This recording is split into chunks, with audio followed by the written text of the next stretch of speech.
శ్రీమాత్రే నమః. 2025లో శ్రీరామనవమి పండుగ ఎప్పుడు వచ్చింది, ఏ విధంగా జరుపుకోవాలి, ఈ షార్ట్లో తెలుసుకుందాము.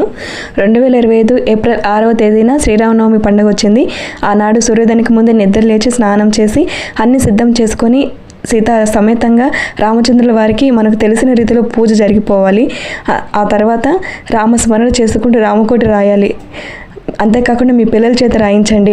ఆనాడు పిల్లలతో సహా దేవాలయానికి వెళ్ళి అక్కడ ముందుగా చేయవలసిన పని ఏమిటంటే, రామ, నేను తెలిసి కానీ తెలియక కానీ ఏదైనా తప్పు చేసి ఉంటే నన్ను క్షమించు, నువ్వు నడిచిన ధర్మ మార్గంలో నన్ను నడిపించు, నన్ను కాపాడు అని మనస్ఫూర్తిగా వేడుకుంటే ఖచ్చితంగా రామచంద్రమూర్తి కరుణించి కాపాడుతాడు.